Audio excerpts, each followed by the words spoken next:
Third সেমিস্টারের routine আমি দিচ্ছি। দেখো, সময় কিন্তু খুব একটা বেশি নেই, সেপ্টেম্বরে পরীক্ষা। তবে ফোর্থ সেমিস্টারের জন্য তোমরা খুবই কম সময় পাচ্ছ, তাই প্রিপারেশন আমি বলবো ফোর্থ সেমিস্টারে কিছুটা প্রিপারেশন তোমরা করে রেখো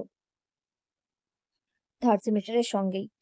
দেখতে পাচ্ছ এখানে 8 তারিখে শুরু হচ্ছে, 8 তারিখে থাকছে বাংলা মানে ফার্স্ট ল্যাঙ্গুয়েজ, 9 তারিখে থাকছে ভোকেশনাল কিছু সাবজেক্ট, 10 তারিখে থাকছে সেকেন্ড ল্যাঙ্গুয়েজ, 11 তারিখে economics, anthropology, science of wellbeing, applied artificial intelligence. 12 তারিখে থাকছে physics, nutrition, education and accountancy. আর 13 তারিখে থাকছে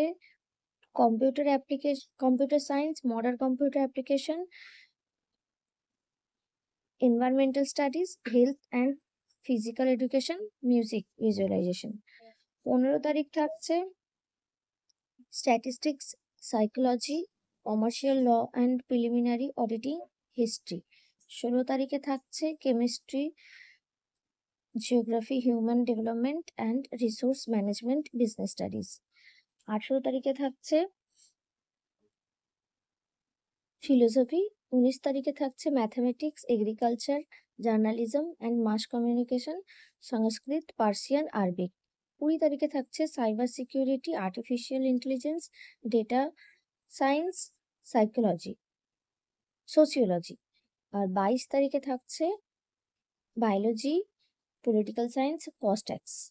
দেখো, এই ছিল তোমাদের রেজাল্ট। এই ভিডিও তোমাদের কেমন লাগলো অবশ্যই জানিও। আমার ভিডিও দেখার জন্য থ্যাংক ইউ।